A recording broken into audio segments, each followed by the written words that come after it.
Nih diantar ke Dufan, Ancol, mau mana lagi? Ekonomi untuk saling melengkapi kedua bangsa kita.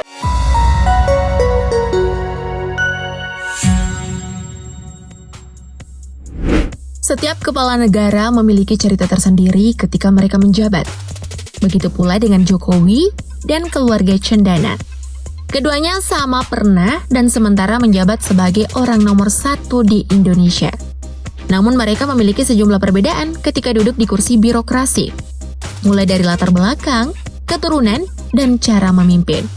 Untuk lengkapnya, berikut ini adalah 5 perbandingan Jokowi versus Cendana.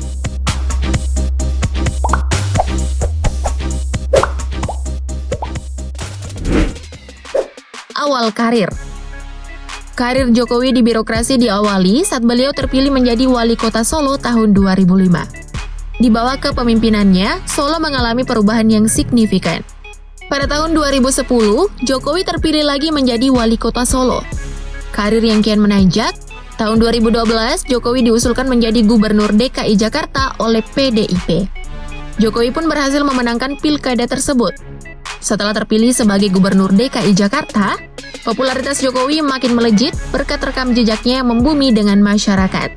Tahun 2014, Jokowi diberi mandat oleh Megawati untuk menjadi capres. Terbukti Jokowi berhasil memenangkan pemilu 2014 dan tercatat sebagai Presiden ke-7 Republik Indonesia. Dan tahun 2019, Jokowi masih dipercaya untuk memimpin Indonesia di periode kedua sebagai Presiden ke-8. Karir Jokowi tokcer juga ya.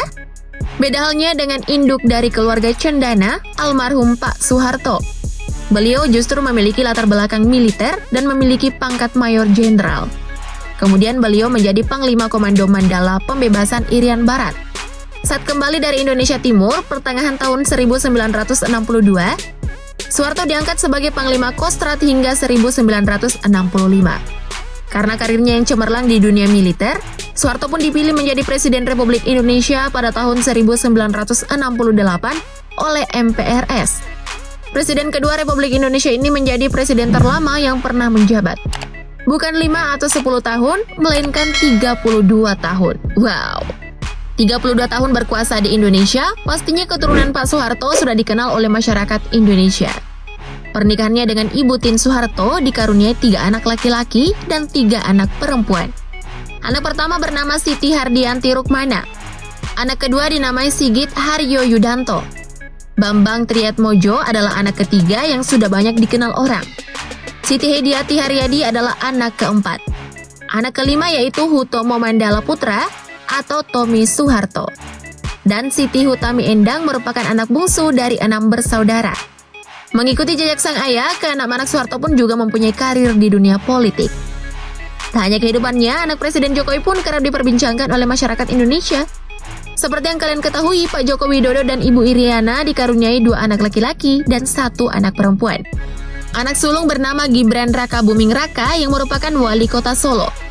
Kahiyang Ayu adalah anak kedua dan merupakan istri dari wali kota Medan. Dan terakhir si anak bungsu, Kaisang Pangarep. Dari kedua anaknya yang telah menikah, Jokowi memiliki 4 orang cucu, yaitu Jan Etes Sri Narendra, La Lembah Mana, anak dari Gibran dan Selvi, Sedah Mirah Nasution, dan Panembahan Al Nahyan Nasution, anak dari Kahiyang dan Bobby. Kalau cucu dari Mas Kaisang belum ada, mungkin belum ketemu sama jodoh yang pas kali ya. Keputusan merestui anak dan menantu menjadi kepala daerah menandakan Presiden Joko Widodo telah tertular virus politik dinasti. Mengikuti jejak sang ayah, Gibran Raka Buming Raka berhasil menduduki kursi wali kota Solo di bawah naungan PDIP, di mana Gibran bersama wakilnya Teguh Prakosa memenangi Pilkada Solo mengalahkan pasangan independen Bagio Wahyono dan FX Suparjo. Kayak flashback dengan karir Jokowi ya guys. Kemenangan Gibran pun disusul oleh Bobi Afif Nasution, sang adik ipar. Bobi juga berhasil terpilih sebagai wali kota Medan di bawah naungan PDIP. Keduanya berhasil duduk di kursi pemerintahan tanpa ada latar belakang politik alias newcomer. Dengan begitu, mereka mencetak sejarah sebagai keluarga presiden yang menjabat sebagai kepala daerah ketika Jokowi masih menjabat. Beda cerita keluarga Cendana. Selama masa kepemimpinan Soeharto, keluarga Cendana menguasai banyak perusahaan nasional pada masa itu. Bahkan, saat Soeharto masih menjabat, Beliau mengangkat putrinya Siti Hardianti Rukmana sebagai Menteri Sosial di Kabinet Pembangunan 7. Selain itu, putra mahkota Cendana atau Tommy Soeharto juga pernah duduk sebagai anggota DPR RI pada tahun 1992 hingga 1998. Namun sayang karena runtuhnya Orde Baru, Tommy Soeharto gagal meneruskan kepemimpinan sang ayah dan memporak-porandakan dinasti politik keluarga Cendana. Kini Tommy mulai membangun kembali politik keluarga Cendana melalui Partai Berkarya.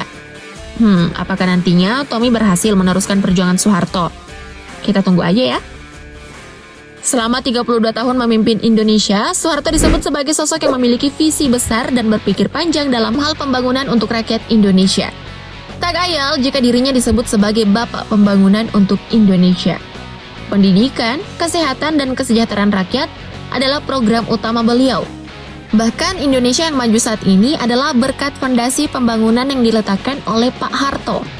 Tapi kita juga tidak bisa lupa bahwa Pak Soeharto bersikap otoriter saat menjadi presiden, di mana banyak masyarakat kecewa dan tidak bisa menyatakan pendapat secara bebas yang akhirnya membuat Soeharto lengser dari jabatannya. Salah ngomong dikit, kalian bisa dieksekusi di masa pemerintahan Pak Harto loh. Sedangkan Jokowi sendiri dikenal sebagai Bapak Infrastruktur Indonesia. Kita tahu sendiri bahwa memasuki periode kedua, Jokowi telah banyak menyelesaikan proyek-proyek besar tentang infrastruktur. Tapi di sisi lain, beberapa survei menunjukkan bahwa kinerja pemerintah tentang perekonomian dan penegakan hukum di Indonesia tergolong sangat rendah. Bisa ditingkatkan lagi ya Pak? Di masa pemerintahannya, Jokowi juga tidak segan untuk membasmi para mafia yang bersembunyi di balik aset negara. Jokowi juga dikenal dengan cara kerjanya yang belusukan, namun di balik sistem kerjanya yang belusukan, Jokowi adalah presiden yang sangat dibanggakan oleh masyarakat Papua. Karena beliau disebut sebagai presiden pertama yang menginjakkan kakinya di tanah Papua. Salut for you, sir! Hampir 2 periode Jokowi memimpin Indonesia. Kira-kira seberapa besar ya kekayaan Jokowi sebagai kepala negara? Keep watching ya guys! Laporan Harta Kekayaan Penyelenggara Negara atau LHKPN mencatat jika Jokowi mempunyai harta sebesar 49.232.628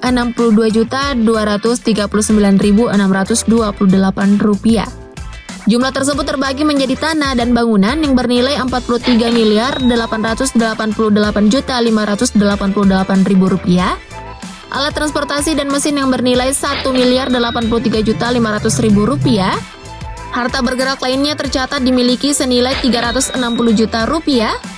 Kemudian kas dan setara kas senilai 4.920.373.872 rupiah. Dan juga Jokowi memiliki utang senilai 1.190.222.244 rupiah. Wadidaw, hartanya Pak Jokowi melimpah juga ya. Itu 2 periode aja loh. Gimana Soeharto yang 32 tahun ya? Baiklah, kita hitung-hitung harta keluarga Cendana ya. Jangan kaget loh. Mendiang Soeharto dan ke-6 anaknya diketahui berhasil menghimpun kekayaan sebesar 273 hingga 546 triliun rupiah. Kini kekayaan yang diturunkan pada keluarga Cendana telah dikembangkan dengan baik lewat bisnis. Mulai dari bisnis konstruksi, bisnis supermarket Goro di Cibubur, bisnis properti, dan bisnis pariwisata. Bahkan 3 anak dari keturunan Cendana berada di jajaran orang terkaya di Indonesia. Mereka adalah Mbak Tutut dengan kekayaan ditaksir mencapai sekitar 2,9 triliun rupiah. Bambang Triatmojo dengan jumlah kekayaan 3,6 triliun rupiah. Dan terakhir ada putra mahkota keluarga Cendana, Tommy Soeharto, dengan harta kekayaan sebesar 9,7 triliun rupiah. Wow, Mimin cuma bisa bilang amazing.